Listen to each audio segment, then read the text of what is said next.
Nous continuons le commentaire de cet épître aux Galates. Nous sommes à la 41e partie de ce commentaire. Il est écrit par le bien-aimé frère William Kelly.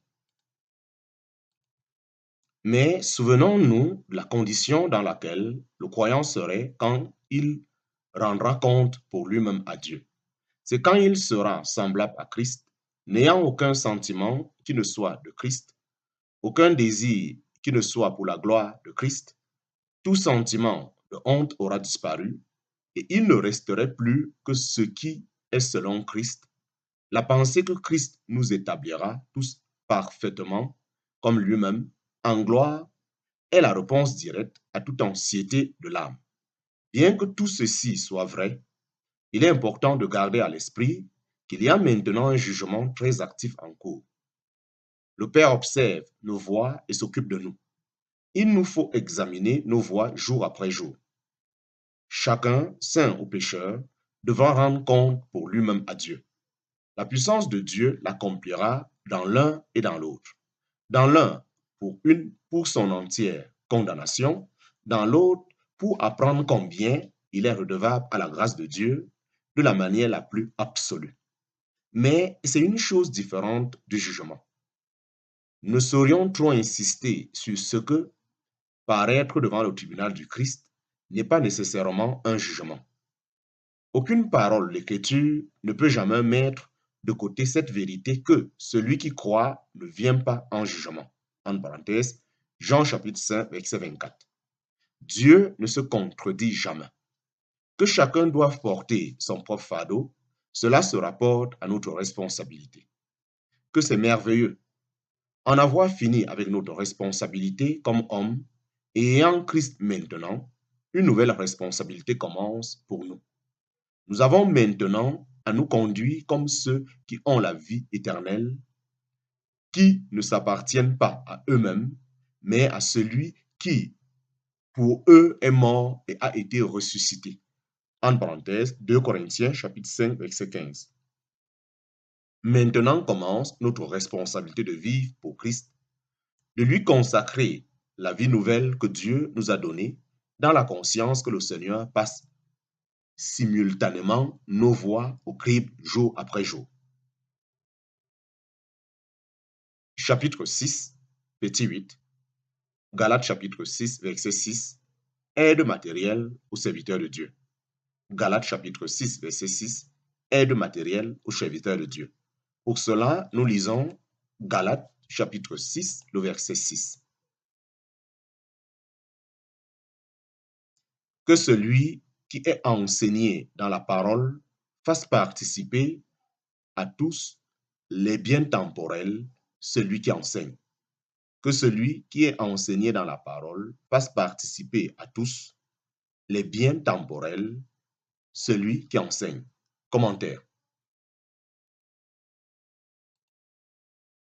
Un autre point est ensuite abordé dans notre chapitre 6 du livre aux Galates. Il semble que ces saints l'avaient oublié. Que celui qui est enseigné dans la parole fasse participer à tous les biens temporels, celui qui enseigne. En parenthèse, Galates chapitre 6, verset 6. Je crois que nous sommes aussi en danger d'oublier cette sorte de relation avec tous ceux que le Seigneur a suscités pour le bien de l'Église. Certains points de repère ne doivent jamais être masqués. L'un d'eux est justement, pour ceux qui sont enseignés, le privilège et l'obligation de se souvenir des chrétiens qui enseignent en amour. Il n'est pas dit celui qui les enseigne, mais celui qui enseigne. Quel sentiment d'une largeur bénie. Supposons que là où vous habitez, il n'y ait pas de besoin de ce genre. Avez-vous la vue courte au point de ne pas voir ce que le Seigneur réclame ailleurs? Ce serait bien de l'égoïsme.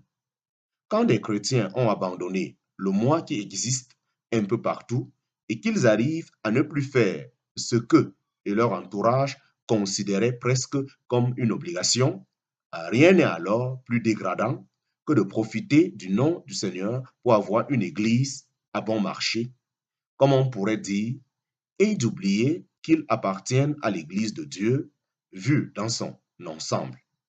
que celui qui est enseigné dans la parole fasse participer à tous les biens temporels celui qui enseigne. Il n'y a pas lieu de supposer que cette instruction n'était donnée que pour l'Église primitive, ni qu'aucune circonstance puisse changer la responsabilité des saints à cet égard. Il est bon de nous rappeler les uns aux autres que nous sommes membres du corps de Christ. Prenez le cas des ouvriers travaillant à l'étranger. Cela ne nous parle-t-il pas? Quel droit ont-ils à notre amour et à notre sympathie? Le Seigneur attend maintenant un renoncement à soi bien plus grand et un service d'amour bien plus grand qu'au temps de la loi. Ne nous contentons pas de cesser de mal faire, mais apprenons aussi à bien faire. En parenthèse, Ésaïe chapitre 1, verset 16. Chapitre 6, petit 9. Galates chapitre 6, verset 7 à 10. Moissonner la vie éternelle. Galates chapitre 6, verset 7 à 10. Moissonner la vie éternelle. Pour cela, nous lisons Galates chapitre 6, verset 7 à 10. Ne soyez pas séduits, on ne se moque pas de Dieu, car ce qu'un homme sème, cela aussi il le moissonnera. Car celui qui sème pour sa propre chair, moissonnera de la chair la corruption, mais celui qui sème pour l'esprit, moissonnera de l'esprit la vie éternelle. Or, ne nous lassons pas en faisant le bien, car au temps propre, nous moissonnerons si nous ne défaillons pas. Ainsi donc, comme nous en avons l'occasion, faisons du bien à tous, mais surtout à ceux de la maison de la foi. Commentaire. Ne soyez pas séduits, on ne se moque pas de Dieu. Car ce qu'un homme sème, cela aussi il le moissonnera. Car celui qui sème pour sa propre chair moissonnera de la chair la corruption.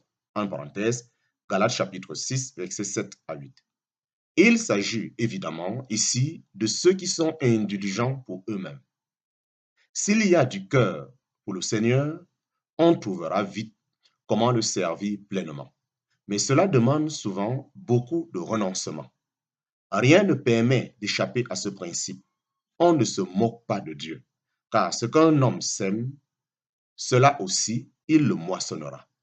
Car celui qui sème pour sa propre chair moissonnera de la chair la corruption, mais celui qui sème pour l'esprit moissonnera de l'esprit la vie éternelle. En parenthèse, Galates chapitre 6, versets 7 à 8.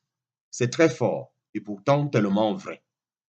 Peut-être, me dira-t-on, j'aurais compris votre enseignement selon lequel ceux qui croient ont déjà la vie éternelle. Mais ici, il est dit que celui qui sème pour l'esprit moissonnera de l'esprit la vie éternelle. Les deux déclarations sont de toute valeur, mais sous un point de vue totalement différent. Si Dieu exhorte les siens à la sainteté dans la marche, il montre que la vie éternelle est le couronnement et l'issue d'une telle marche. Quel que soit le salut introduit par grâce, il ne met jamais de côté la valeur d'un saint dévouement à Dieu. Ceux qui donc ont la vraie foi manifestent aussi une réelle sainteté et eux seulement. Les deux sont indissociables. Celui qui croit en Christ reçoit la vie éternelle. Avec quel résultat? Il sème pour l'esprit et moissonne la vie éternelle. La vie éternelle ici est évidemment ce que nous allons avoir en gloire. La vie éternelle dont parle Jean est ce que le Saint possède sur la terre. Les deux sont vrais. Dans la gloire, il trouvera la vie éternelle sans mélange.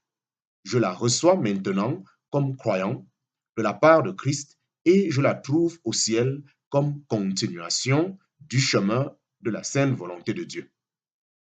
La résurrection de vie des croyants se compose de ceux qui ont pratiqué le bien ici-bas.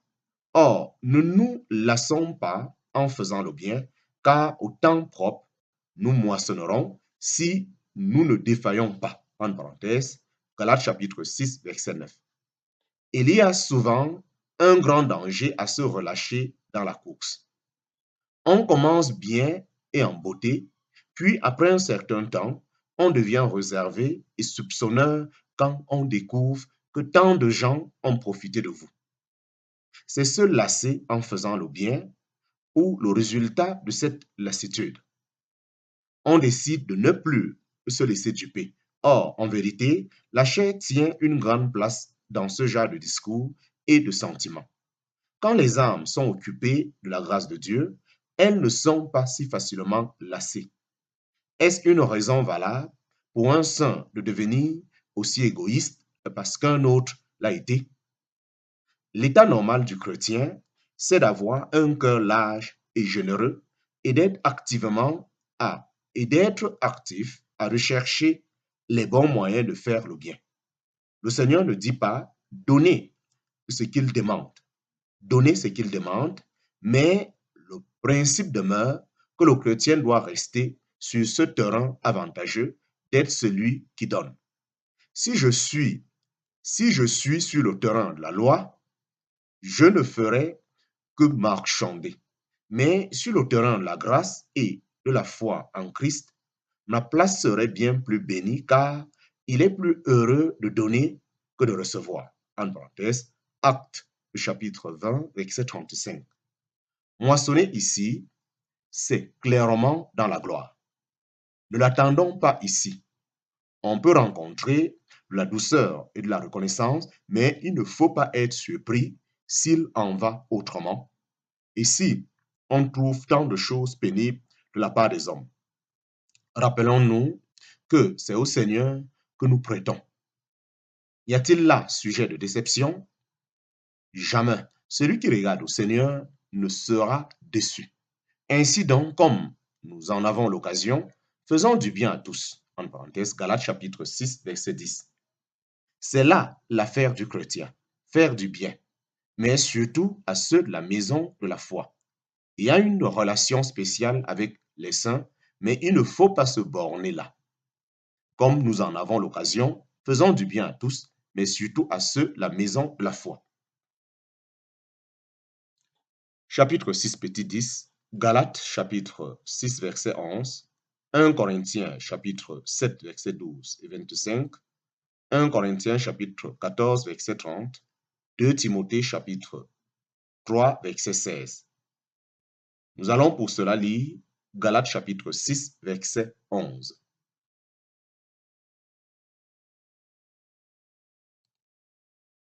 Galates 6, 11, nous lisons: Vous voyez quelle longue lettre je vous ai écrite de ma propre main.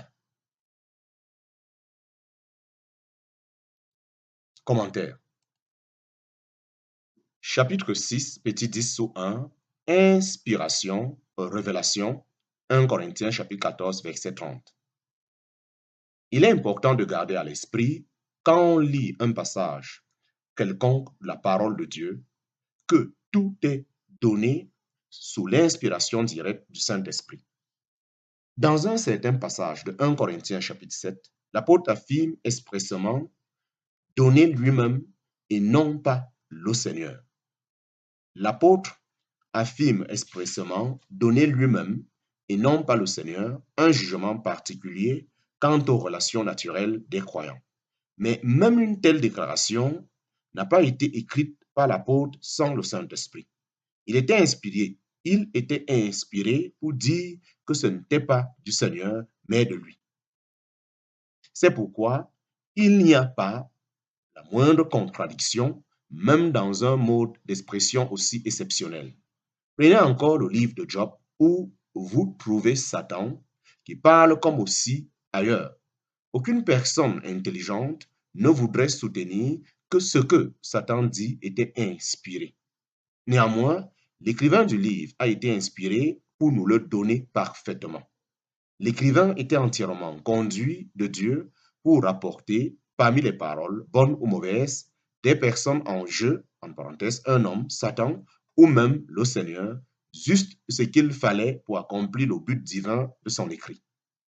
Il n'y a donc, dans la Bible, absolument aucune exception à la grande vérité que toute écriture est inspirée de Dieu. En parenthèse, 2 Timothée chapitre 3, verset 16. Ce n'est pas une déduction purement humaine, mais la doctrine positive de Dieu lui-même. Tout ce qui tombe sous la désignation l'écriture, en parenthèse, passagraphe, est inspiré de Dieu. Telle est la déclaration expresse de l'apôtre Paul dans sa dernière épître, en parenthèse, 2 Timothée, et il ne la limite pas, je crois, à ce qui existait déjà, mais laisse de la place à ce qui restait encore à écrire, comme l'Apocalypse. Toute écriture est inspirée de Dieu, tant ce qui avait déjà été donné que le peu qui restait pour clore le canon biblique.